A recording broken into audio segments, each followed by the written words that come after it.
In the desert heat of Phoenix, a 15-year-old transfer student was about to face his greatest fear. What began as nervous first-day jitters at Brooks Martial Arts Academy turned deadly when Camden Brooks, the dojo's star pupil, decided to help the newcomer learn what real sparring felt like. Jonah Rodriguez wasn't your typical struggling beginner. For 6 months at his previous dojo in Tucson, he was the kid who got thrown harder than necessary, known for being the weak one, who couldn't handle proper training. When Camden Brooks escalated from light sparring to tournament-level brutality, he had no idea he was being observed by someone who understood the difference between martial arts and bullying. The quiet maintenance worker began teaching Jonah the principles of aikido that would trigger a confrontation no one saw coming.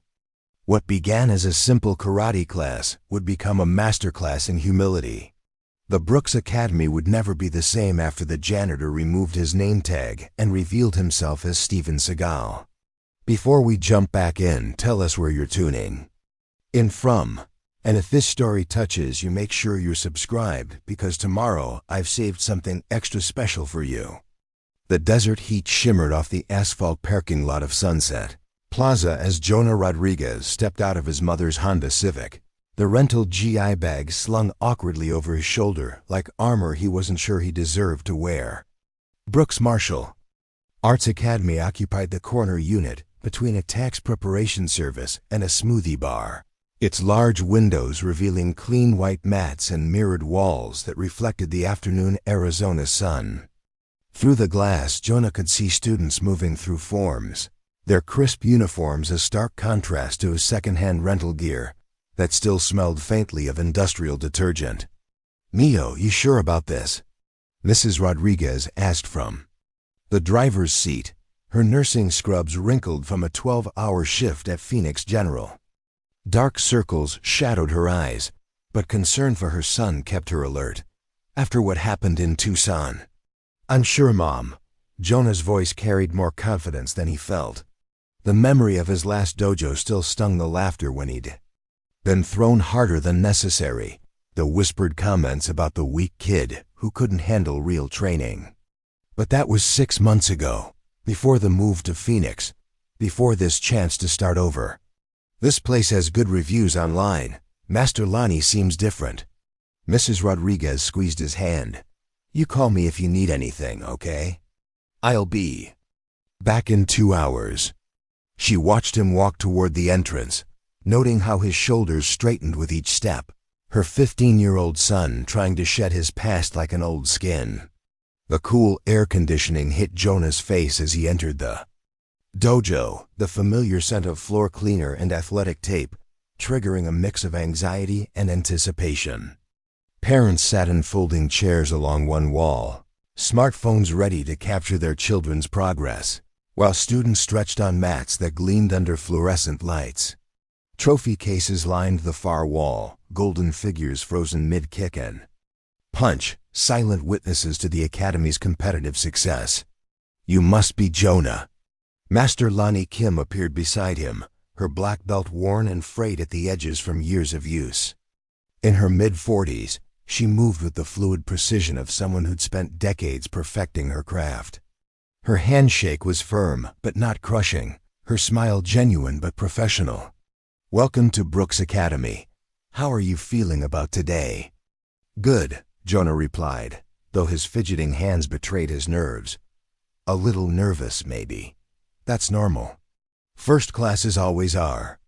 Master Lonnie gestured toward the changing area. "Get suited up, and we'll start with some basic forms. I'll pair you with one of our intermediate students to help you settle in." As Jonah headed to change, he noticed a maintenance worker in gray coveralls methodically mopping the edges of the training area.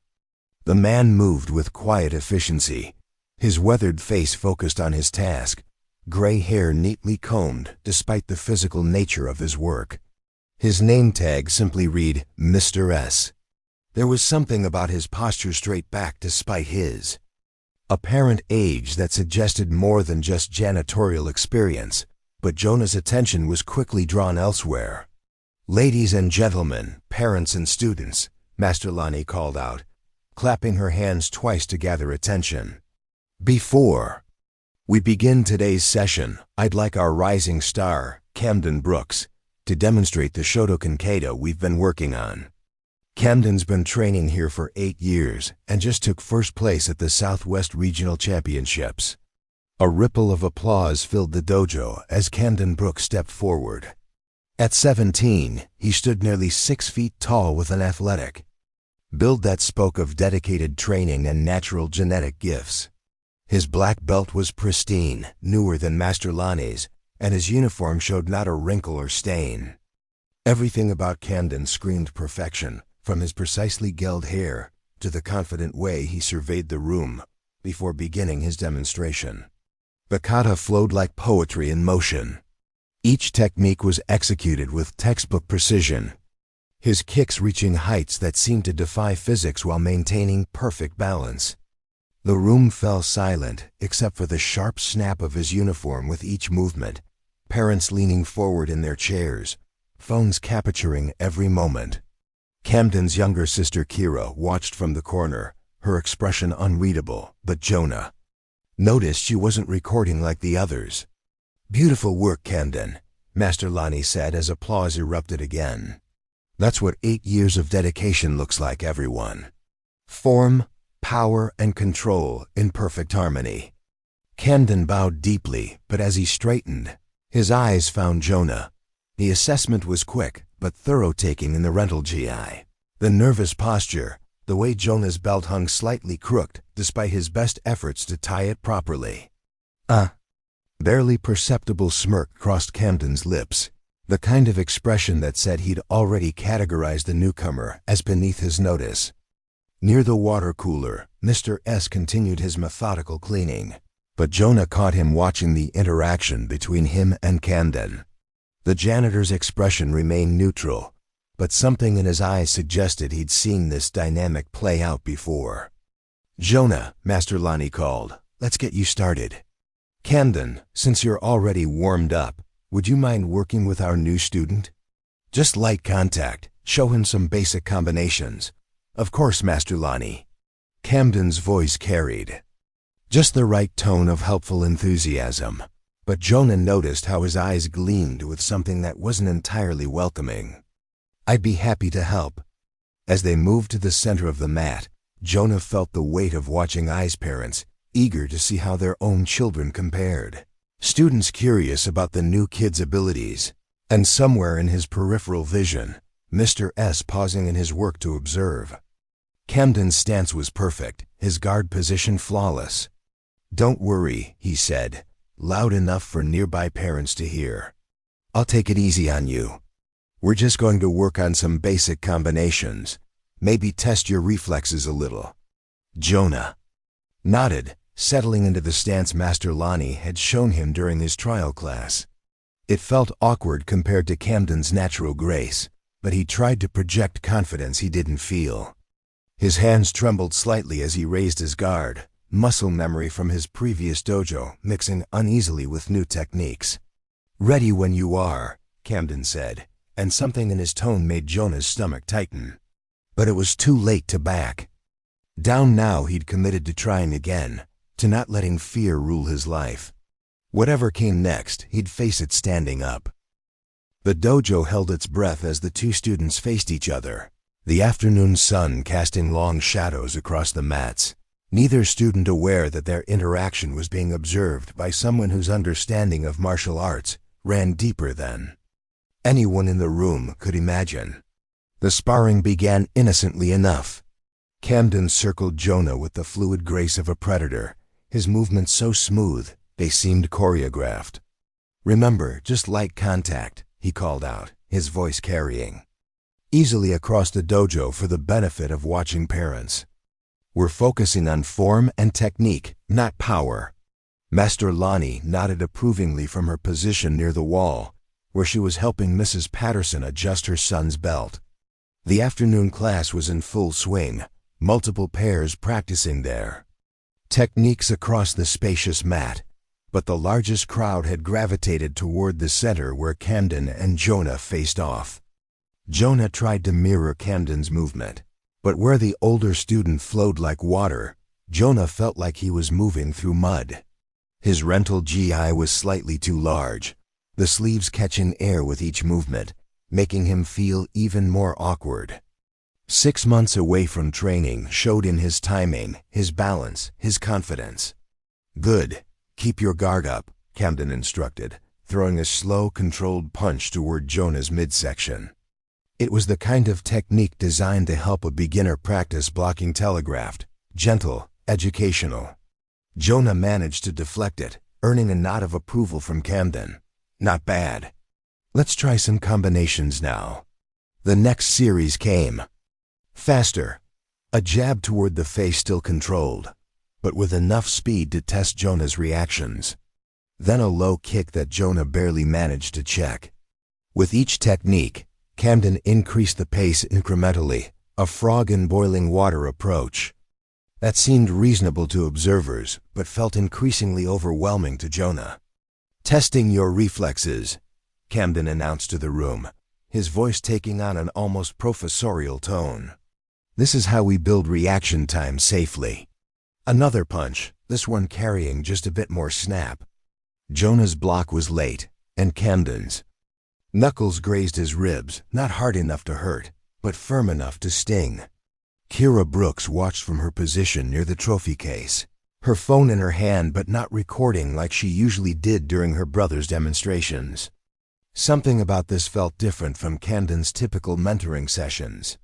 Her dark eyes tracked every movement, every subtle escalation in intensity. "You're tensing up," Camden observed, circling closer. "Relax, trust your training." The irony wasn't lost on Jonah. He had maybe 6 hours of formal training compared to Camden's 8 years. But he tried to loosen his shoulders, to breathe like his former instructor had taught him. The kick came without warning, a sweeping leg technique. That was supposed to stop inches from Jonah's ankle, but connected with just enough force to disrupt his balance. Jonah stumbled, windmilling his arms to stay upright, and nervous laughter rippled through some of the younger students. "Oops, sorry about that," Camden said with a grin that didn't quite reach his eyes. "These things happen in sparring. You okay?" Jonah nodded, though his ankle throbbed slightly.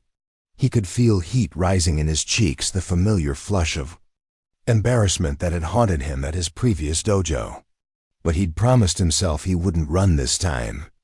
He settled back into his stance, trying to ignore the whispers from the sidelines. Mr. S had stopped mopping entirely now, his cleaning supplies forgotten as he watched the interaction unfold. His weathered hands gripped the mop handle with surprising tension, knuckles showing white beneath age-spotted skin. To most observers, he was just the maintenance worker taking a brief break from his duties, but his eyes held the focused intensity of someone reading a situation with expert precision. "Let's work on your footwork," Camden continued, his movements becoming more complex, more showy. He was no longer teaching, he was performing, playing to an audience of parents with their phones ready. Sometimes in tournament fighting, you need to adapt quickly to different styles. The combination that followed was beautiful to watch and devastating to receive. A series of punches that forced Jonah backward, each one perfectly controlled, but carrying enough power to rattle his defenses. Then came the spinning back kick, Camden's signature move, the one that had won him his regional championship. It should have stopped short. In proper sparring, it would have stopped short. But Camden's heel caught Jonah square in the solar plexus, driving the air from his lungs and sending him crashing to the mat. The impact echoed through the dojo like a gunshot, followed by a moment of stunned silence. "Oh no!" Camden rushed forward, his concern theatrical in its perfection. "I'm so sorry. I lost control of the technique." "Are you hurt?" He knelt beside Jonah, who was struggling to breathe, his face pale with shock and pain. Master Lonnie appeared. Instantly, her trained eye assessing Jonah for injury while parents murmured concerns from the sidelines. "What happened here?" "Sparring accident," Camden explained, his voice heavy with apparent remorse. "I was demonstrating a tournament technique and misjudged the distance. These things happen sometimes. especially when you're working with newer students who might not read the movements as clearly. The implication hung in the air like smoke that Jonah's inexperience had somehow contributed to his own injury. It was expertly done, shifting blame while maintaining plausible deniability. Camden helped Jonah to his feet with gentle hands, the picture of a concerned senior student. Jonah accepted the help, though his legs felt unsteady. The physical pain was manageable. He'd taken harder hits at his previous dojo, but the emotional impact cut deeper. The familiar weight of humiliation settled on his shoulders like a lead blanket. Around the room, he could see the mixture of sympathy and embarrassment in people's faces, the way they looked at him like he was something fragile that had been broken. "Maybe we should call it a day for you," Camden suggested kindly. "No shame in it. Everyone needs time to build up their conditioning." It was then that Jonah's eyes found Mr. S. across the room. The janitor stood perfectly still, his mop forgotten. At his side, watching the entire scene with an expression that was neither judgmental nor pitying. Instead, there was something in his gaze that looked like understanding, the quiet recognition of one person who had been underestimated acknowledging another. Their eyes met for just a moment, and Mr. S. gave a single, almost imperceptible nod. Not approval, not encouragement, but acknowledgement. A simple gesture that somehow conveyed more respect than all of Camden's theatrical concern. "I'm okay," Jonah said finally, his voice still slightly breathless but steady. "Just need a minute to catch my breath." Camden's smile flickered for just an instant, so briefly that only someone watching very carefully would have noticed. But Mr. S. was watching very carefully, and in that micro-expression, he saw something that confirmed his growing assessment of the young black belt. As the class resumed around them and attention moved to other sparring pairs, Jonah walked slowly to the edge of the mat, his ribs aching with each breath.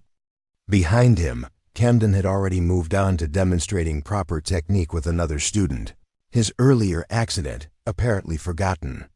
But Mr. S. continued watching, his weathered face revealing nothing while his mind cataloged every detail of what he'd witnessed. In 40 years of martial arts, he'd seen this dynamic play out countless times: the talented bully, the overwhelmed beginner, the authority figure who missed the subtle signs of predatory behavior disguised as instruction. The afternoon sun had shifted, casting different shadows across the dojo floor, and somewhere in those shadows, an old warrior recognized that the time for passive observation was drawing to a close. The parking lot was empty, except for a few scattered cars, when Jonah returned to Brooks Martial Arts Academy the next morning, 40 minutes before the dojo officially opened. He'd barely slept, replaying yesterday's humiliation in an endless loop, each memory worse than the last. The plan was simple: find Master Lonnie early, thank her for the opportunity, and quit before he embarrassed himself further. Some people weren't meant for martial arts, and maybe he was one of them. His mother's Honda pulled away with a reluctant honk. She had to work another double shift at the hospital, but she'd offered to stay if he needed her.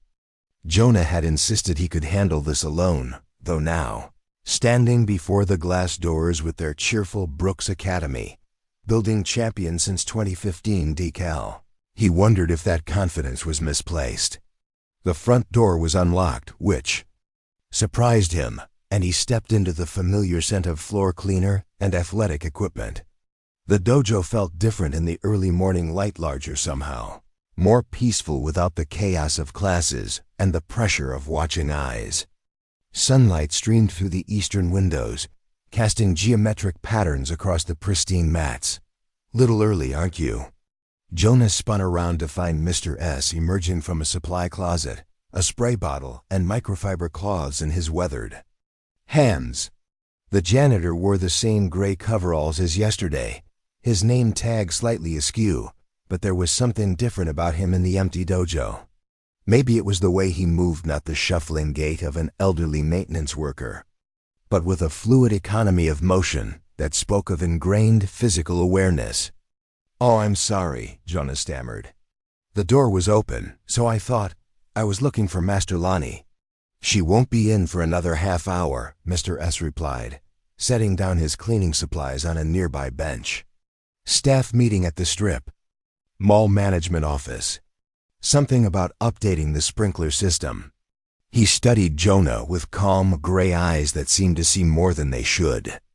Rough day yesterday? Jonah's cheeks burned. Of course the janitor had seen his humiliation. Everyone had. Yeah, I guess. I'm not really cut out for this stuff. He gestured vaguely at the mats, the mirrors, the trophies that seemed to mock his inadequacy. Mind if I ask what happened? From your perspective, I mean. It was an odd question, phrased in a way that suggested Mr. S already knew what had happened, but wanted to hear Jonah's version. There was something in the man's tone, not pity or condescension, but genuine curiosity that made Jonah want to answer honestly. I got knocked down in sparring, Jonah said, then immediately felt the need to defend Camden. It was an accident. Camden was just trying to help me learn, and I wasn't experienced enough to handle the technique properly. Mr. S nodded slowly, but his expression suggested he was hearing more than just Jonah's words. Show me how you fell. What? The fall. Show me how you went down. Mr. S moved to the center of the mat with surprising grace for someone his age. Humor an old man. I'm curious about something. Jonah hesitated, then stepped onto the mat. I was standing like this. He demonstrated his guard position.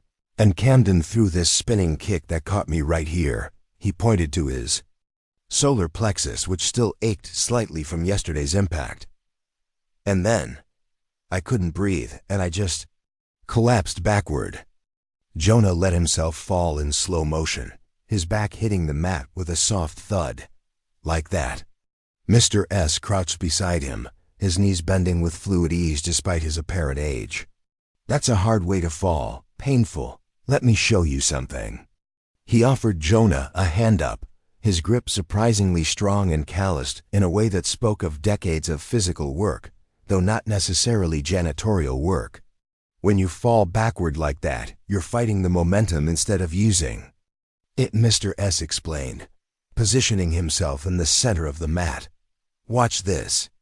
He let himself fall backward, but instead of the jarring impact Jonah had experienced, Mr. S seemed to flow into the movement, his arms and back distributing the force in a way that looked almost choreographed. How did you do that? Practice. And understanding that sometimes the best way to handle force isn't to resist it, but to redirect it. Mr. S stood with fluid grace, brushing off his coveralls. Try it. For the next 20 minutes, Mr. S patiently walked Jonah through the mechanics of falling safely, not just backward, but to the sides, forward, even from throws and sweeps. Each correction was precise and immediately effective, delivered in a calm voice that never carried a hint of criticism or impatience.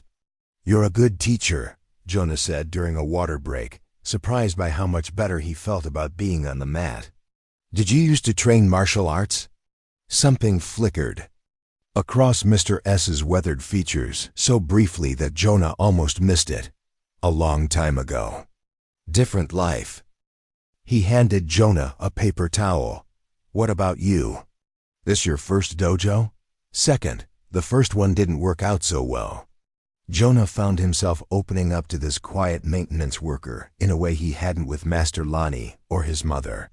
I thought maybe I could start over here, but yesterday. He trailed off, not wanting to sound like he was making excuses. Yesterday was one day, one moment. Mr. S sat on the edge of the mat, his posture relaxed but alert. You know what? I see when I look at you. Jonah shook his head. Someone who came back. After getting knocked down, after being embarrassed, after having every excuse to quit, you came back. Most people don't. They find reasons to stay home, to try something easier, to protect their ego. Mr. S's gray eyes held Jonah's steadily. That takes a different kind of strength. I was actually coming here to quit, Jonah admitted. Were? Jonah considered this. The crushing weight of yesterday's humiliation was still there, but somehow it felt less overwhelming now. The simple act of learning to fall properly had given him something he hadn't expected, a sense of competence, of progress, of possibility. "Maybe I'll give it another try," he said quietly. Mr. S smiled for the first time since Jonah had met him, and the expression transformed his weathered face entirely.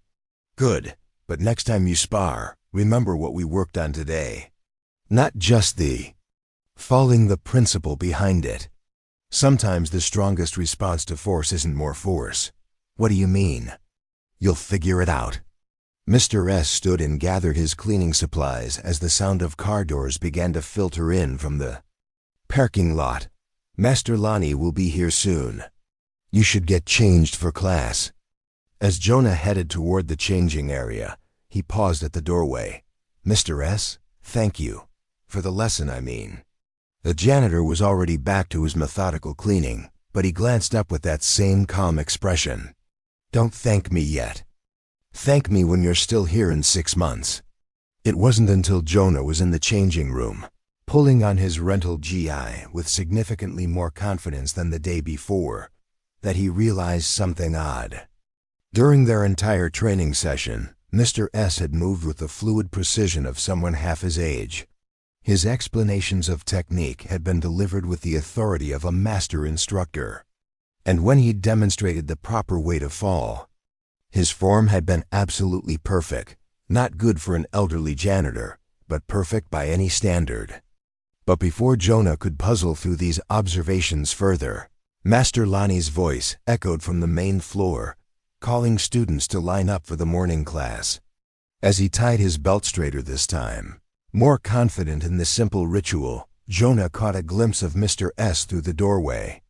The maintenance worker was back to his quiet, unremarkable routine, mopping the edges of the training area with the same methodical efficiency he'd shown yesterday.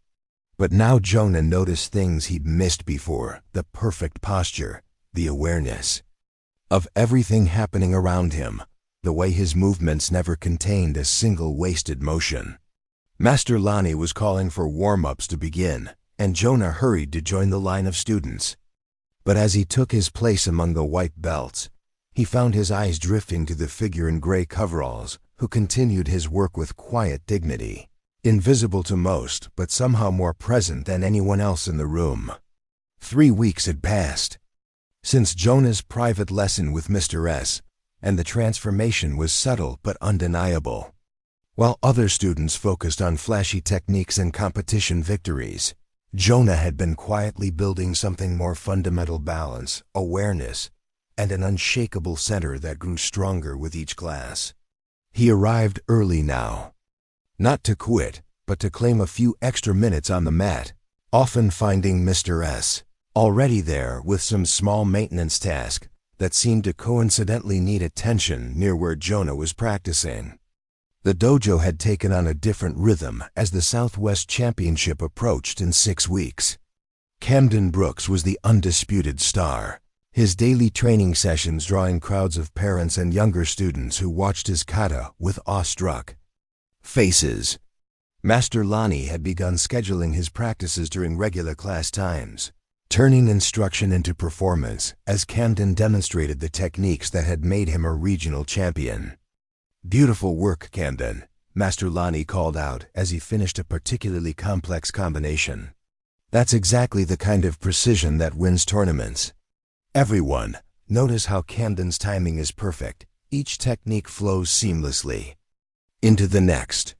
Camden basked in the attention, his smile broadening as phones appeared to capture his performance. His sister Kira sat in her usual spot near the trophy case, but Jonah noticed she'd stopped recording her brother's demonstrations weeks ago. Instead, she watched with an expression that was hard to read: proud but troubled, supportive but somehow distant. "Jonah," Camden called out, his voice carrying across the dojo with practiced authority. "Come here for a second. I want to show everyone something." Jonah felt his stomach tighten. 3 weeks of quiet progress had given him confidence, but not enough to welcome being Camden's demonstration partner in front of the entire class. Still, refusing would be more humiliating than participating. So he walked to the center of the mat where Camden waited with that familiar smile that never quite reached his eyes. "We're going to work on counterattacks," Camden announced to the assembled students and parents. "Jonah's been making good progress, haven't you, Jonah? And I think he's ready for some intermediate techniques." The phrase "intermediate techniques" sent a warning signal through Jonah's mind, but he nodded and settled into his guard position. Around the mat, younger students leaned forward eagerly, while parents raised their phones to capture another of Camden's teaching moments. From his position near the water fountain, Mr. S paused in his work. The maintenance worker had been replacing air fresheners throughout the dojo, a task that had somehow taken him the better part of an hour. But now his attention was completely focused on the demonstration about to unfold. Telling and preparing this story took us a lot of time, so if you are enjoying it, subscribe to our channel. It means a lot to us. Now back to the story. "The key to good sparring," Camden continued, circling Jonah with predatory grace, "is reading your opponent's intentions. Watch how I can predict Jonah's movements and counter them before he even commits to the attack." What followed was a masterclass in psychological manipulation disguised as instruction. Camden would call out a technique for Jonah to attempt, then counter it with overwhelming force and precision. Each lesson was designed to make Camden look brilliant while reducing Jonah to a hapless foil, a moving target whose only purpose was to make the star students shine brighter. "See how I redirected that punch?" Camden explained after effortlessly deflecting one of Jonah's cautious jabs. "It's all about timing and superior technique. Try again." Jonah put some power behind it this time. Jonah tried to follow the instruction, but Camden's counter came faster and harder than before. A spinning elbow that stopped just short of his temple, but close enough that he felt the wind from the technique. Nervous laughter rippled through the younger students, while parents murmured appreciatively at Camden's control and precision. In the corner of his vision, Jonah caught sight of Mr. S, who had stopped all pretense of maintenance work and was watching with the focused intensity of a judge evaluating a competition. The janitor's weathered hands gripped his spray bottle with white-knuckled tension, though his expression remained carefully neutral. "Let's try something more advanced," Camden said, his confidence growing with each successful demonstration. "I'll show everyone how to deal with someone who tries to grab you." He gestured for Jonah to approach, then guided him through the motions of reaching for Camden's GI. The throw that followed was textbook perfect and completely unnecessary. Camden could have simply demonstrated the grip break or shown the foot positioning for the technique. Instead, he executed a full hip toss that sent Jonah flying through the air before crashing onto the mat with jarring force. The impact drove the air from his lungs and sent stars dancing across his vision. "Perfect example of what happens when you overcommit to a grab," Camden announced to the applauding audience. "Always maintain your balance and don't telegraph your intentions." As Jonah struggled to his feet, his ribs aching from the impact, he noticed something that made him pause. Kira Brooks had stood up from her position near the trophy case, her face flushed with what looked like anger or embarrassment. She was staring at her brother with an expression that mixed disappointment with growing recognition, as if she was seeing him clearly for the first time. More significantly, Mr. S had abandoned his cleaning supplies entirely and was walking slowly toward the edge of the mat. His movement was casual, unhurried, but there was something in his bearing that made several students unconsciously step aside to give him room. "Excellent demonstration, Camden," Master Lonnie called out, checking her watch. "I think that's enough for today. Everyone, remember what you've seen here. This is what years of dedicated training can accomplish." Camden bowed to enthusiastic applause, but his eyes found Jonah with an expression that was no longer playful. There was something hungrier there now, a predatory satisfaction that came from successful dominance disguised as mentorship. It was the look of someone who had found a reliable victim and was already planning the next opportunity to feed his ego. As students began to disperse and parents gathered their children, Jonah walked slowly to the edge of the mat where his water bottle waited.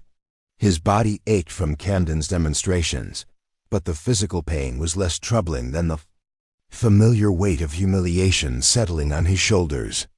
3 weeks of quiet progress suddenly felt insignificant compared to 5 minutes of public embarrassment. Rough class?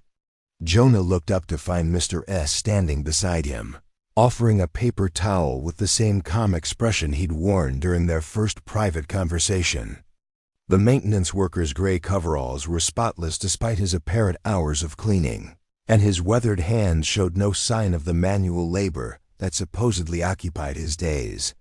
"I'm okay," Jonah said automatically, though they both knew it wasn't entirely true. "Are you?" Mr. S's gray eyes held Jonah's steadily. "Because from where I was standing, that looked less like instruction and more like something else entirely." It was a dangerous statement, bordering on criticism of the dojo's star student. But there was something in Mr. S's tone that suggested he'd seen this dynamic before and wasn't impressed by Camden's performance. "Camden's just trying to help me improve," Jonah said, though the words felt hollow even to him. "He's really skilled." "Skill and character aren't the same thing," Mr. S replied quietly. "One you can teach in a few years. The other takes a lifetime to develop." He glanced toward where Camden was posing for photos with younger students, basking in their admiration. "Not everyone understands the difference." Before Jonah could respond, a new voice joined their conversation. "Excuse me, Mr. S." An elderly Asian man approached them with a slight smile and eyes that seemed to hold decades of accumulated wisdom. He was small in stature but carried himself with unmistakable dignity, his simple street clothes doing nothing to diminish the aura of quiet authority that surrounded him. "I wonder if you might have a moment to speak with me." Mr. S turned, and something flickered across his weathered features, recognition, perhaps, or a touch of wariness. "Mr. Lee, I didn't know you were coming by today." Spur of the moment. "Visit," Mr. Lee replied, though his smile suggested the visit was anything but spontaneous. "I wanted to see how our young students were progressing." His gaze shifted to Jonah with genuine warmth. "And you must be Jonah Rodriguez. I've heard good things about your dedication." Jonah blinked in surprise. He had no idea who this man was or how he knew anything about his training, but there was something in Mr. Lee's presence that commanded respect. "Thank you, sir. I'm sorry, but I don't think we've met." "Henry Lee," the older man said, extending a hand that was surprisingly strong despite his apparent age. "I'm one of the original partners in this dojo. Been training martial arts for, about 50 years now. I like to check in from time to time, see how things are developing." As they shook hands, Jonah caught the brief look that passed between Mr. Lee and Mr. Z, a moment of silent communication that spoke of shared history and understanding. Whatever relationship existed between the elderly businessman and the dojo's maintenance worker, it ran deeper than their surface roles suggested. "Mr. S has been very helpful," Jonah said, feeling compelled to acknowledge the janitor's kindness. "He's taught me a lot about falling properly, has he?" Mr. Lee's smile widened, and he glanced at Mr. S with an expression that might have been amusement. "How fortunate. Good breakfalls are the foundation of all martial arts. Much more important than flashy techniques, wouldn't you agree, Mr. S?" "I wouldn't know," Mr. S replied with studied neutrality. "I just clean the mats." Mr. Lee chuckled softly. "Of course. Well, I should let you both get back to your respective duties.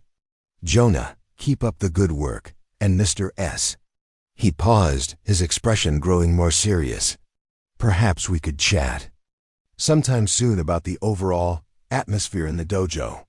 I have some concerns about the direction of our training philosophy." With that, Mr. Lee bowed slightly to both of them and walked toward where Master Lonnie was organizing equipment, leaving Jonah with more questions than answers. Who was Henry Lee really?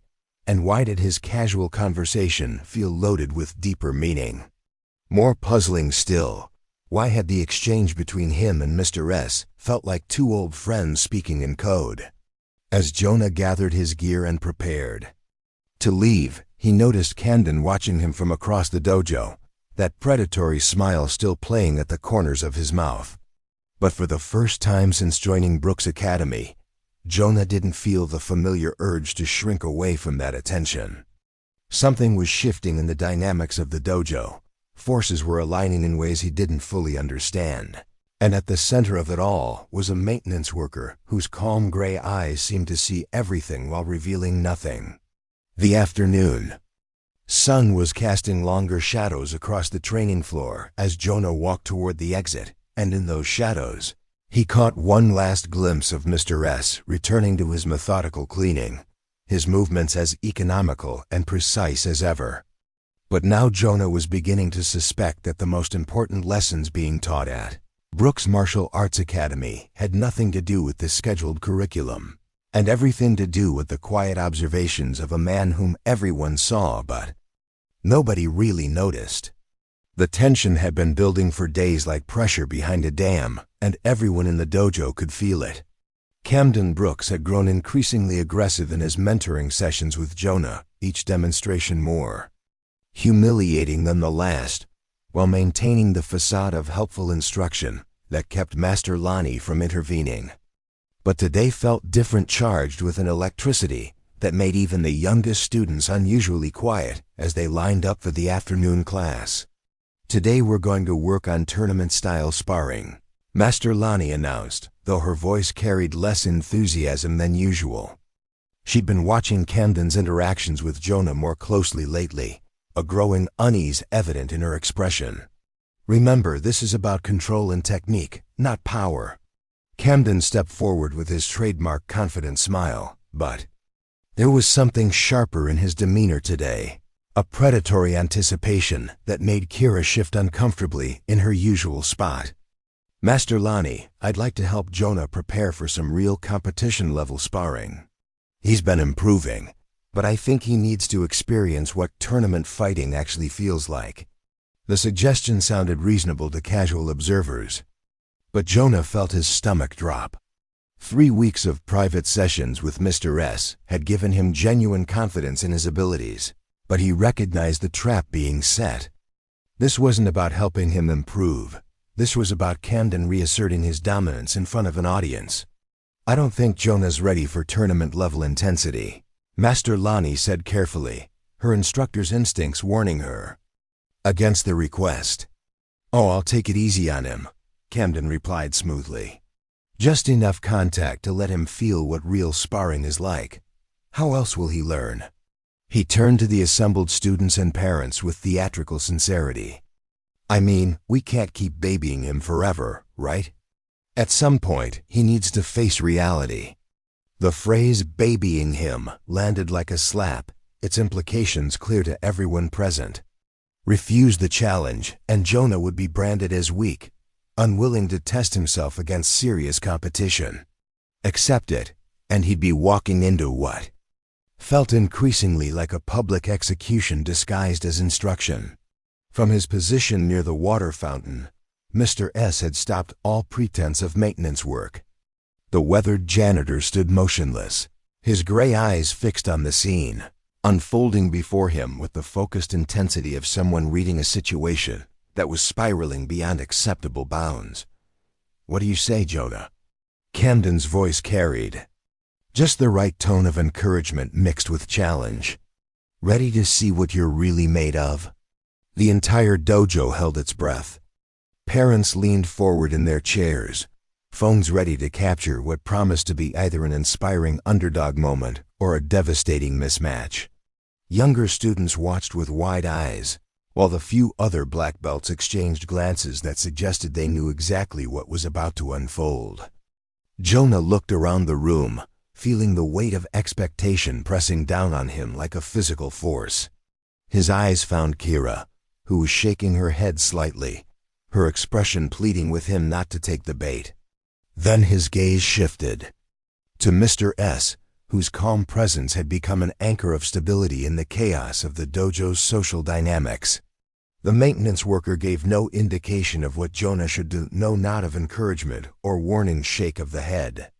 But something in his steady gaze conveyed a simple message: whatever choice Jonah made, he wouldn't face the consequences alone. "Okay," Jonah said quietly, stepping onto the center mat. "Let's do it."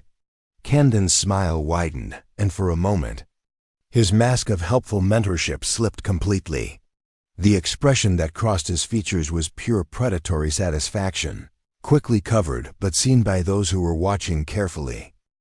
The sparring began with Camden circling like a shark, his movements fluid and controlled while Jonah tried to maintain the centered stance Mr. S had taught him. For the first minute, Camden played with his prey-throwing techniques that were just aggressive enough to keep Jonah off balance, but controlled enough to maintain the illusion of instruction. "Good, keep your guard up," Camden called out, landing a series of light punches that gradually increased in force. "This is how they'll come at you in competition." But as the seconds ticked by, Camden's frustration became apparent. Jonah wasn't crumbling the way he had in previous encounters. The weeks of private training with Mr. S had given him something Camden couldn't easily break: an unshakable center that allowed him to absorb pressure without collapsing. "Let's step it up a little," Camden announced, his voice taking on an edge. The next combination came faster, harder, designed to overwhelm rather than instruct. A hook punch grazed Jonah's temple, followed by a kick that caught him in the ribs with enough force to stagger him. "That's how they really fight in tournaments," Camden said, his breathing slightly elevated. "None of this gentle sparring stuff." Jonah steadied himself, drawing on the principles Mr. S had taught him. "Don't resist the force, redirect it. Don't fight the storm, find the calm center within it." He settled back into his stance, and something in his demeanor made Camden's smile falter. The spinning heel kick that followed was Camden's signature technique, the one that had won him his regional championship. It came with full tournament power, aimed not at teaching but at breaking Jonah's newfound confidence once and for all. But this time, Jonah was ready. Instead of standing rigid and absorbing the impact, he flowed with the movement, redirecting Camden's energy in a way that sent the older students stumbling past him, off balance and exposed. The dojo fell silent. Camden spun around, his face flushed with embarrassment and growing anger. The careful facade of instruction had cracked completely, revealing the ugly reality beneath. "Lucky dodge," Camden snarled, abandoning all pretense. "Let's see you do that again." He charged forward with a combination that was pure aggression, no longer concerned with maintaining the illusion of helpful sparring. This was about dominance, about putting the upstart back in his place through superior force. But before the techniques could land, a calm voice cut through the tension like a knife through silk. "That's enough." Mr. S stepped onto the mat with fluid grace, his weathered face showing no emotion, but his presence commanding instant attention. He moved between Camden and Jonah with economical precision, his gray coveralls and janitor's appearance suddenly seeming like a disguise that fooled no one. "This isn't sparring," he said quietly, his voice carrying easily across the stunned dojo. "This is bullying disguised as instruction, and it stops now." Camden's face went through a series of expressions: surprise, indignation, and finally, contemptuous amusement. "Excuse me? I don't think the janitor gets to decide what happens on the training mat." Mr. S's gray eyes fixed on Camden with unwavering intensity. "You're right. I'm just the janitor." He paused, letting the silence stretch until it became uncomfortable. "But I've been watching you for weeks, and what I see isn't a martial artist. It's a bully with good technique." The accusation hung in the air like smoke, and Camden's face darkened with anger. Around the room, parents and students watched in fascination as the quiet maintenance worker faced down the dojo's star pupil. "You want to prove how good you are?" Mr. S continued, his voice remaining perfectly calm. "Fine, show me." Camden laughed, but there was no humor in the sound. "You're challenging me? An old janitor wants to spar with a regional champion?" "Light contact," Mr. S said, settling into a stance that was subtle but perfect in its alignment. "Just like you were supposedly teaching Jonah. Unless you're not confident in your control." The challenge was expertly delivered, impossible to refuse without losing face. Camden glanced around the room, seeing the expectant faces of students and parents, the phone cameras that were already recording. This would be his moment of ultimate triumph, the regional champion easily handling some delusional maintenance worker who'd forgotten his place. "Your funeral, old man," Camden said, moving into his competition stance with predatory confidence. But as the two faced each other on the center mat, something shifted in the atmosphere of the dojo. Mr. S's presence seemed to expand, filling the space with an authority that had nothing to do with his janitor's uniform and everything to do with decades of experience that ran deeper than anyone present could imagine. The storm that had been building for weeks was finally about to break, and when it did, nothing at Brooks Martial Arts Academy would ever be the same. The unused storage room behind the main training area had become Jonah's sanctuary, a space where rolled mats and extra equipment created an intimate dojo within the dojo. It was here, 3 evenings a week after official classes ended, that Mr. S had been quietly revolutionizing everything Jonah thought he knew about martial arts. What had begun as informal advice about falling properly had evolved into something far more profound, a complete reimagining of what strength actually meant. "Forget everything you think you know about fighting," Mr. S said as they began their 4th week of private sessions. The maintenance worker had shed his gray coveralls for simple black training pants and a worn t-shirt, his movements revealing a fluidity that made Jonah wonder how he'd ever mistaken this man for an ordinary janitor. "Karate teaches you to meet force with force. Tonight, I'm going to show you something different." The art Mr. S demonstrated bore little resemblance to the hard linear techniques Camden favored. Where karate emphasized powerful strikes and rigid stances, this was flowing. Water-soft, yielding, but ultimately irresistible. Every movement seemed to redirect rather than resist, to guide rather than oppose. "It's called aikido," Mr. S explained, moving through a series of techniques that looked more like a dance than a martial art. The way of harmonious spirit. Instead of trying to overpower your opponent, you blend with their energy and redirect it. Jonah watched in fascination as Mr. S demonstrated basic principles using slow, careful movements. When he simulated an attack, Mr. S would step slightly offline, his hands guiding the imaginary attacker's energy in a circle that left them off balance and vulnerable. It was beautiful, elegant, and completely unlike anything Jonah had learned in his previous training. "But how do you stop someone who's really trying to hurt you?" Jonah asked, thinking of Camden's increasingly aggressive sparring sessions. "Try to grab my wrist," Mr. S instructed. Jonah reached out tentatively, his fingers closing around Mr. S's weathered wrist. What happened next defied everything he understood about leverage and strength. Without seeming to use any force at all, Mr. S simply moved his arm in a small circle, and suddenly Jonah found himself being guided inexorably toward the floor. His grip completely ineffective against the older man's gentle but irresistible technique. "The harder you squeeze, the easier it becomes for me to control you," Mr. S explained as he helped Jonah back to his feet. "Force creates resistance. Resistance creates weakness. But if you don't resist..." He demonstrated again, this time even more slowly so Jonah could see exactly how the principle worked. Over the following weeks, these private sessions became the highlight of Jonah's training. Away from Camden's predatory attention and the pressure of performing for parents and classmates, he began to discover aspects of himself he'd never known existed. Under Mr. S's patient guidance, he learned to find his center, not just physically, but emotionally and spiritually. Breathe from here, Mr. S instructed, placing a weathered hand just below Jonah's ribcage. Let your breath drop down into your belly. Feel how that changes your balance, your stability. It did change things in ways that went far beyond the physical. The deep, centered breathing seemed to create a calm space within Jonah that remained untouched even when Camden escalated his bullying during regular classes.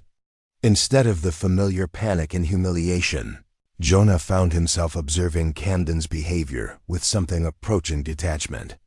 "You're getting stronger," Kira Brooks observed one evening as she lingered after regular class ended. She'd been watching the private sessions from a distance, her curiosity eventually overcoming her natural shyness. Not bigger or more muscular, but different, calmer. Mr. S glanced at the teenager with approval. "Would you like to learn some of these principles yourself?" What followed was one of the most remarkable transformations Jonah had witnessed.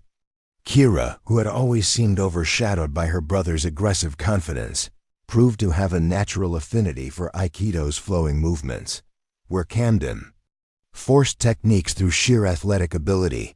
Kira seemed to understand intuitively how to blend with energy rather than oppose it. "This feels more right than anything I've learned in regular classes," she admitted after successfully executing a basic irimi technique. "It's like martial arts without the anger." "All true martial arts are without anger," Mr. S replied quietly. "What passes for martial arts in many places is actually something else entirely, ego dressed up in fighting techniques." As the weeks progressed, these private sessions became more than just technical training. Mr. S began sharing philosophical insights that transformed not just how Jonah and Kira moved, but how they thought about conflict itself. "A real warrior's first choice is always peace," he explained one evening as they practiced basic meditative breathing. "Fighting is what you do when peace is no longer possible, but you never fight from anger or ego. You fight from center, from calm, from necessity." "Is that why you stopped Camden from attacking me?" Jonah asked.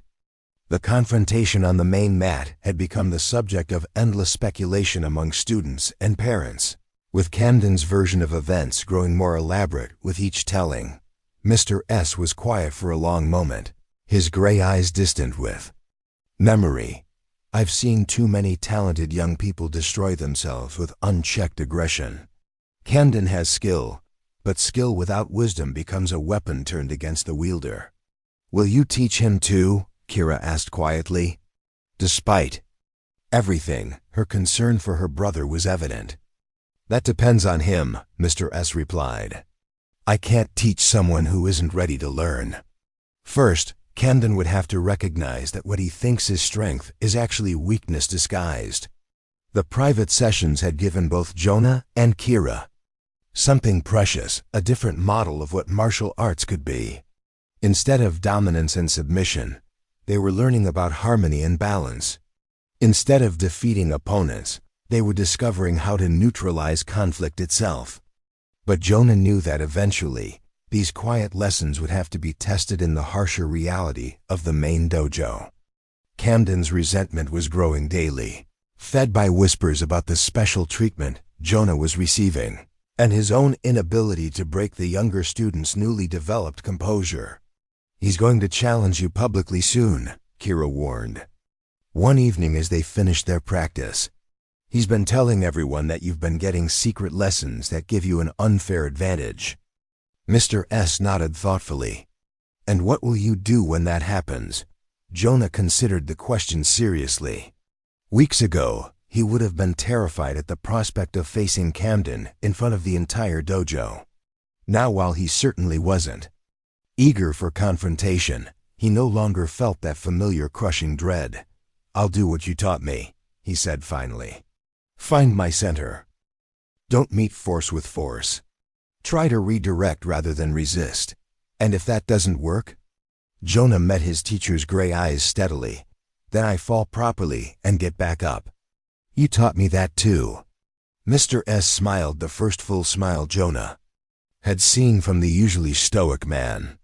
In that expression, he caught a glimpse of someone else entirely, not a maintenance worker, but a master who had found in these quiet evening sessions something he'd been missing for years. Students who were learning not just techniques, but wisdom. Outside, the Arizona sun was setting behind the strip mall, casting long shadows through the small windows of their makeshift dojo. Soon, the building would be locked for the night, and they would return to their regular role: student, sister of the star pupil, and invisible janitor. But here, in this small room filled with the wisdom of an ancient art, they were something more. Teacher and students exploring the deepest mysteries of what it meant to be truly strong. The accusation came on a Monday morning when the dojo was packed with students preparing for the regional tournament, just 2 weeks away.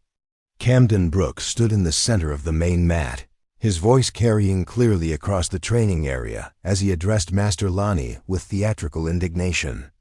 "I think there's something going on that the whole dojo should know about," Camden announced, his tone suggesting reluctant duty rather than malicious gossip. "Jonah's been getting private lessons after hours. Secret training that none of the other students have access to." The words hit the morning class like a physical blow. Conversations stopped mid-sentence. Parents looked up from their phones, and even the youngest students turned to stare at Jonah, who felt his face burn with embarrassment despite having done nothing wrong. Master Lonnie frowned, her expression shifting between surprise and concern. "Jonah, is this true? Have you been training here after regular hours?" Before Jonah could respond, Camden pressed his advantage. "It's completely unfair to the other students. While we're following the regular curriculum, he's getting special attention from—" Camden paused dramatically, his eyes finding Mr. S., who continued mopping near the water fountain with studied indifference. "Well, I'm not sure who's been teaching him, but someone's obviously been giving him private instruction." "Is that why you've been improving so much lately?" asked Tyler, one of the brown belts, his voice carrying a mixture of curiosity and accusation. "Because you're getting extra help?" The implication stung worse than any physical blow Camden had landed. In a few carefully chosen words, Camden had managed to undermine weeks of Jonah's genuine progress, suggesting that his growing confidence was the result of cheating rather than dedication. "That's not—" Jonah began, but Camden cut him off smoothly. "Look, I'm not trying to cause trouble. I actually think it's great that Jonah's been working so hard. But if one student gets private coaching, shouldn't that opportunity be available to everyone?" Camden's voice dripped with false reasonableness. "I mean, what kind of example does it set when the rules only apply to some of us?" Kira stood near the trophy case, her face pale with anger at her brother's manipulation. She opened her mouth to speak, but Camden's next words stopped her cold. "Actually, I have an idea," Camden said, his smile taking on a predatory edge. "Why don't we settle this the traditional way? A formal match at next week's demonstration night. Jonah can show everyone what these secret lessons have taught him." The suggestion sent a ripple of excitement through the younger students, while parents began murmuring among themselves about the drama unfolding before them. A formal challenge match was rare at Brooks Academy, reserved for serious disputes or demonstrations of technique at special events. "Camden, I don't think that's necessary," Master Lonnie said carefully, her instructor's instincts warning her against the escalating situation. "Why not?" Camden asked with practiced innocence. "If Jonah's training has been legitimate, he should be proud to demonstrate what he's learned. And if there's nothing to hide, what's the harm in a friendly match?" The trap was perfectly constructed. Refuse the challenge, and Jonah would be branded as someone who couldn't back up his improvements with actual performance. Accept it, and he'd be facing the dojo's star student in front of a crowd that would be expecting either triumph or humiliation. From across the room, Mr. Lee emerged from Master Lonnie's office, where he'd been reviewing the dojo's tournament registration paperwork. The elderly co-founder took in the tense scene with sharp eyes, his expression growing troubled as he understood the dynamics at play. "What's all this about?" Mr. Lee asked quietly, though his voice carried enough authority to command attention from everyone present. Camden launched into his explanation, painting himself as a concerned student looking out for the integrity of the dojo's training program. His performance was masterful, just the right blend of wounded innocence and reluctant duty that made him seem like the victim rather than the aggressor. Mr. Lee listened without interruption, his weathered face revealing nothing. But when Camden finished his recitation, the old man's eyes found Mr. S., who had finally stopped his cleaning and was watching the proceedings with calm attention. "I see," Mr. Lee said finally. "And you believe a formal match would resolve these concerns about fairness?" "I think it would clear the air," Camden replied smoothly. "Let everyone see where we all stand skill-wise." Mr. Lee nodded slowly, then surprised everyone by walking directly to Mr. S. "What do you think about all this?" he asked the maintenance worker, his tone suggesting the question wasn't as casual as it appeared. Mr. S. set down his mop with careful precision, his gray eyes moving from Mr. Lee to Camden to Jonah before he spoke. "I think," he said quietly, "that formal challenges have their place in martial arts. They can reveal character as much as technique." "Exactly," Camden said, missing the subtle warning in the words. "So we're agreed? Next Friday's demonstration night, we settle this properly?" Jonah felt the weight of every eye in the dojo pressing down on him.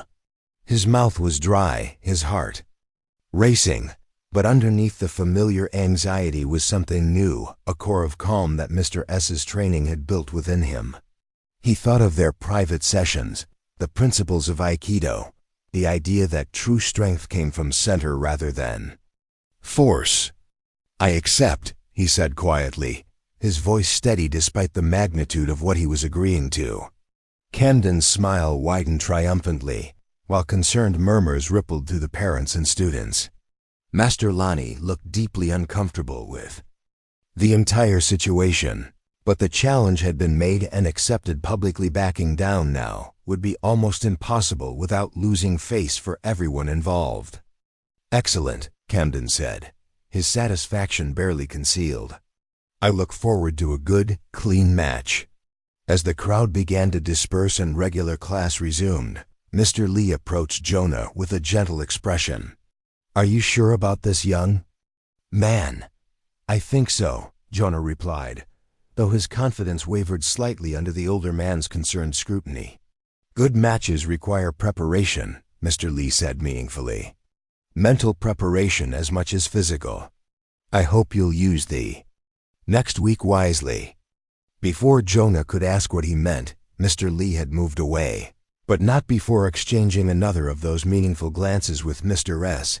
Whatever unspoken communication passed between them, it left Jonah with the distinct impression that next Friday's match would be about much more than settling a dispute over private lessons. That evening, as Jonah arrived for what might be his final private session with Mr. S., he found the maintenance worker waiting in their small training room with an expression more serious than he'd ever seen. "So," Mr. S. said without preamble, "you've accepted Camden's challenge?" "I had to," Jonah replied. "If I'd refused, everyone would think I was afraid or that my improvement wasn't real." Mr. S. nodded slowly. "And now everyone will be watching to see what you've really learned. The question is, are you fighting to prove something to them, or to prove something to yourself?" It was a distinction Jonah hadn't considered, but as he thought about it, he realized it might be the most important question he'd ever confronted.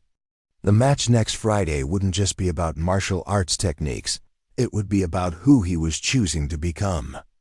Outside, the desert wind rattled the windows of their small training room, but inside, teacher and student began the most crucial preparation of their time together, not just training the body for combat, but preparing the spirit for a test that would determine far more than who won or lost a single sparring match.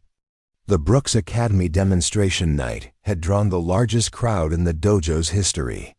Parents filled every folding chair along the walls. Older siblings clustered around the entrance, and even students from other local dojos had come to witness what had become the most anticipated martial arts event in the Phoenix suburbs. Word of the formal challenge match between Camden Brooks, the regional champion, and Jonah Rodriguez, the mysterious improving newcomer, had spread through the tight-knit martial arts community like wildfire. Master Lonnie stood at the front of the room, her usual pre-event confidence replaced by visible anxiety. She'd tried multiple times during the week to convince both students to call off the match, sensing that what had started as a dispute over training fairness had evolved into something far more dangerous. But both Camden and Jonah had remained committed to their agreement, leaving her no choice but to officiate what felt increasingly like a disaster waiting to happen. "Ladies and gentlemen," she announced, her voice carrying clearly through the packed dojo, "tonight's demonstration will conclude with a formal sparring match between two of our students. Please remember that this is a martial arts demonstration, not a fight. We emphasize control, technique, and respect above all else." Camden Brooks stood near the center of the mat, resplendent in a spotless white GI with his black belt tied perfectly around his waist. He'd spent the week preparing with the intensity of someone training for a professional bout, his confidence growing daily as he visualized the inevitable moment when he would definitively prove his superiority. Around him, younger students watched with undisguised hero worship, while parents whispered about his impressive tournament record. Across the mat, Jonah sat in quiet meditation, following the centering routine Mr. S had taught him.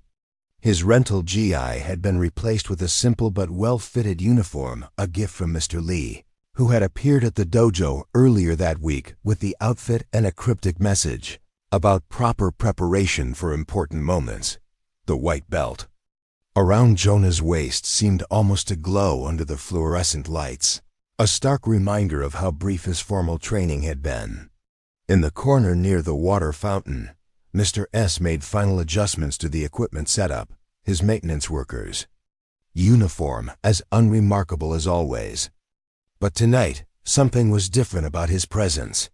He moved with a precision that seemed almost ceremonial, and more than one observer noted that despite his janitorial duties, his gray coveralls were spotless and pressed to military sharpness. Mr. Lee sat in the front row, his elderly frame upright with anticipation. Beside him, Kara Brooks fidgeted nervously, torn between loyalty to her brother and growing concern for what she saw as Camden's increasing obsession with dominating rather than teaching. "Before we begin," Master Lonnie announced, "I want both competitors to remember our dojo principles. Martial arts is about more than winning and losing. It's about character, growth, and respect for your training partner." Camden bowed formally, his movements crisp and competition perfect. "Of course, Master Lonnie. I look forward to showing everyone what proper training can accomplish." The subtle dig wasn't lost on anyone present, but Jonah simply nodded and bowed in return, his expression calm and centered in a way that surprised those who remembered his nervous first days at the academy. "Light to medium contact, Master," Lonnie continued, though her voice carried little confidence that the limitation would be respected once the adrenaline began flowing. 3-minute rounds, with breaks as needed. The match ends at my discretion or when one participant yields. The two students moved to the center of the mat, Camden with predatory confidence, Jonah with quiet determination. Around them, the crowd fell silent, phone cameras aimed and recording, everyone sensing they were about to witness something that would be talked about for years to come. "Bow to each other," Master Lonnie instructed. "Bow to me. Take your positions." Camden settled into his competition stance, every line of his body radiating aggressive intent. His strategy had been planned meticulously, overwhelm Jonah early with superior speed and power, then demonstrate advanced techniques that would showcase the vast gulf between their skill levels. Jonah's stance was different, lower, more centered, with his weight distributed in a way that emphasized stability over mobility. To most observers, it looked defensive, almost passive. But Mr. S, watching from his position near the wall, recognized the posture immediately. It was pure aikido, ready to receive and redirect whatever force came its way. Begin. Camden exploded forward with a combination that showcased all his athletic gifts, a lightning-fast jab followed by a spinning back kick that had won him his regional championship. It was technique executed with tournament precision, designed to end the match decisively within the first 30 seconds. But something extraordinary happened. Instead of trying to block or counter Camden's attack, Jonah simply moved, a subtle step offline, a gentle redirection of Camden's punching arm. And suddenly the regional champion was stumbling past his target, off balance and vulnerable. The crowd gasped. In 8 years of watching Camden compete, no one had ever seen him look awkward or uncertain. But there he was, spinning to face Jonah with confusion replacing his usual predatory confidence. What was that? Camden demanded, his carefully maintained composure cracking slightly. Jonah said nothing, simply resetting his stance and waiting with the patience of someone who had learned that the best response to aggression was often no response at all. Camden attacked again, this time with a more complex combination designed to cut off Jonah's escape routes. But again, his technique seemed to slide past their target like water flowing around a stone. Jonah's movements were minimal but perfectly timed, each redirection sending Camden's force harmlessly past its intended target. Minutes passed, and Camden's frustration grew with each failed attack. His techniques became harder, more aggressive. The pretense of light contact gradually abandoned as his ego demanded satisfaction. The crowd watched in stunned silence as the regional champion, the student everyone considered unbeatable, failed repeatedly to land a significant technique on someone with less than 2 months of formal training. Hold still and fight. Camden snarled, his composure completely shattered now. That's enough, a calm voice said from the edge of the mat. Every head turned to see Mr. S stepping onto the training surface, his weathered face calm, but his gray eyes holding unmistakable authority. He moved between the two students with fluid grace, his presence immediately changing the dynamic of the entire room. This isn't sparring anymore, he said quietly, his voice carrying easily through the stunned silence. This is ego trying to reassert itself through violence. Camden's face flushed with rage and embarrassment. Stay out of this, old man. This is between me and him.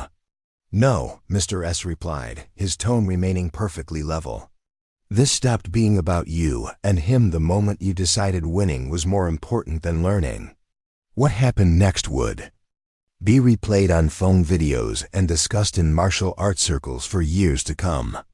Camden, pushed beyond the breaking point by public humiliation, launched himself at Mr. S with the full fury of his considerable skill. The result was unlike anything anyone in the dojo had ever witnessed.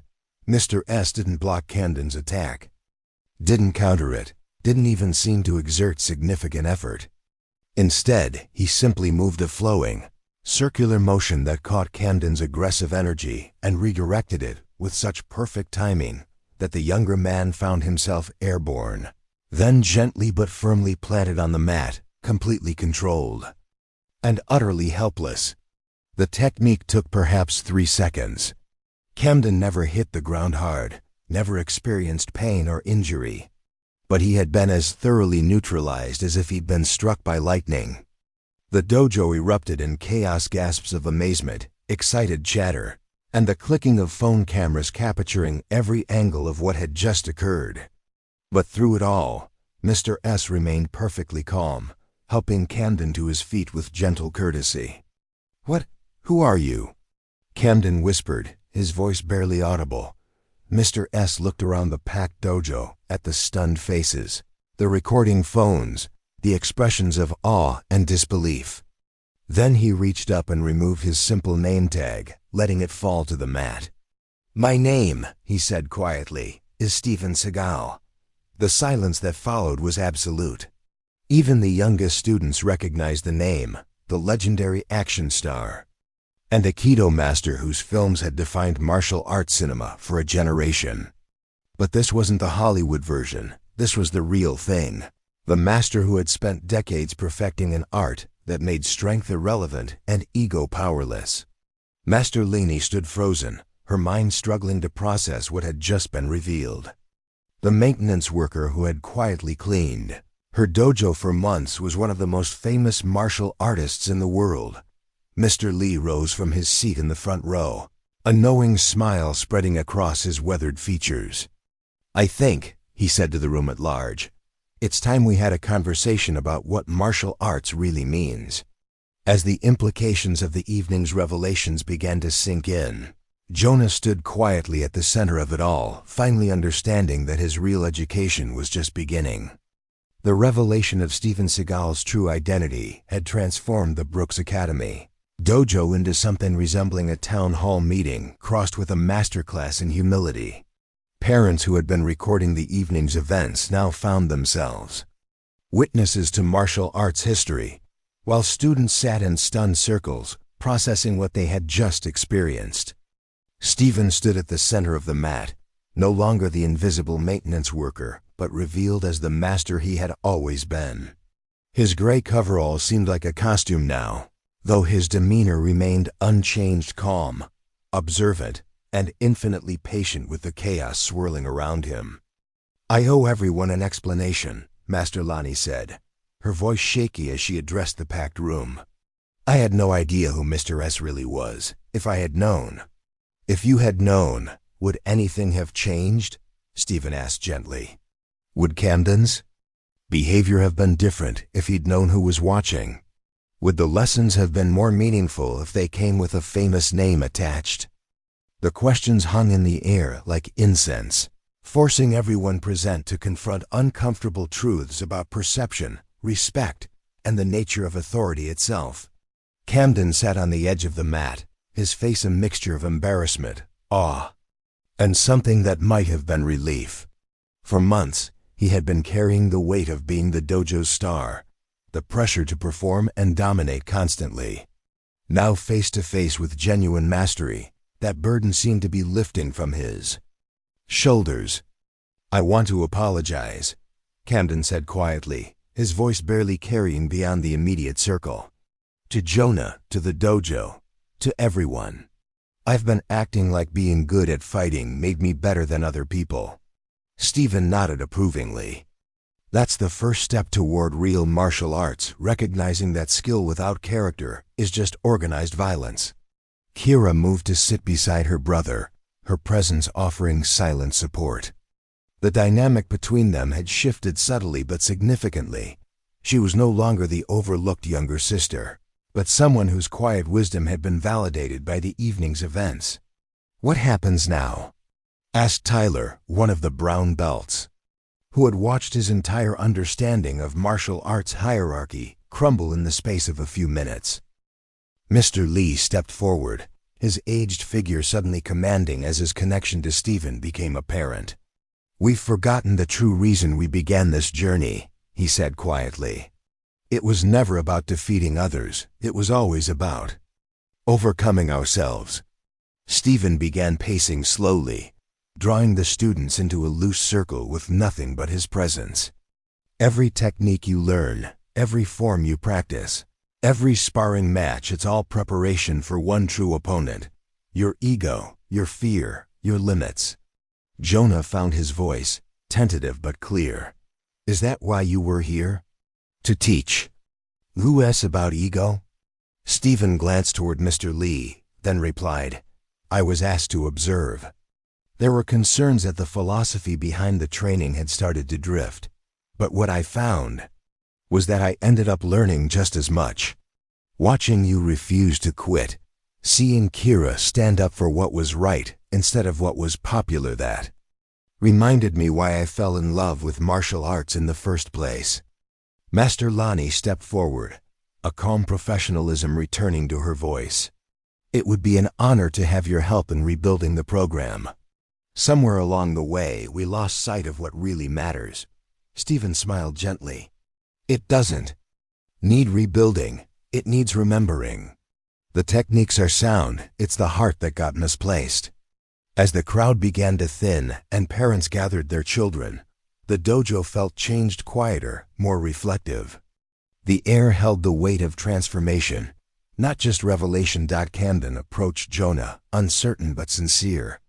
I know saying sorry isn't enough, but I want you to know I'm going to change. Jonah extended his hand. We all are. 6 months later, Brooks Academy looked the same, yet felt entirely different. The trophy case still gleamed, students still trained diligently, and Master Lonnie remained a model of structure and excellence. But the purpose had shifted from external success to internal growth. Jonah now stood at the front of the beginner's class, a brown belt tied carefully around his waist. His promotion hadn't come from winning tournaments, but from steady progress, mentoring others, and embodying the quiet leadership Stephen had once shown. Falling isn't failing, Jonah told the group of nervous white belts. It's just learning how to get back up better. In the corner, a new student watched with quiet caution. Her name was Maria, around Jonah's age, and she bore the look of someone who had been through more than her share. She had transferred from another dojo after facing bullying. Jonah understood all too well. He approached her with the same calm Stephen had once shown him. It's okay to be scared, he said. The first step onto the mat is always the hardest. Maria nodded, eyes filled with a mix of fear and hope. What if I'm not good enough? Jonah smiled. Good enough for what? To try, to grow, to be better than yesterday? You're already good enough for all of that. Across the room, Camden guided a group of intermediate students, his style no longer showy but grounded and supportive. He had discovered that helping others improve brought more fulfillment than any trophy. The secret, Camden said, almost repeating Stephen's words, is finding your center. Not just physically but emotionally. That place inside you that stays steady, no matter what's happening outside. Kira, now a confident brown belt, supervised the younger students with quiet assurance. In the months since Stephen's visit, she had grown into her own voice, championing a dojo culture where strength and compassion coexisted. From near the front desk, Master Lonnie watched with quiet pride. She offered occasional corrections or words of encouragement, but mostly let her students teach and uplift each other.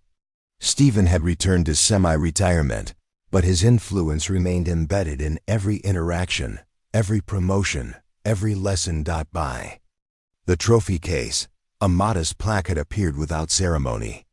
It read, "The strongest person is the one who wins the war within themselves." As evening fell and students changed out of their uniforms, Jonah noticed Maria lingering by the mat. How do you feel about coming back tomorrow? He asked. Maria paused, then smiled shyly, nervous. But the good kind, like, maybe I can really do this. Jonah nodded, remembering his own first days. You can. Especially when it gets hard, you can. Outside, the Arizona sunset painted the sky in deep reds and golds. Through the dojo windows, the final boughs of the day glowed under fluorescent light.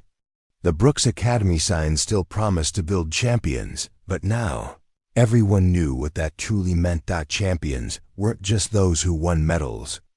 They were the ones who learned to face their fears, lift up others, and discover strength in kindness. And somewhere, perhaps watching from afar, an old master smiled, knowing that the most important lessons aren't written in manuals, but in the hearts of those who understand that martial arts begins not with defeating others, but by mastering oneself. The path continued, as it always does, one steady step at a time.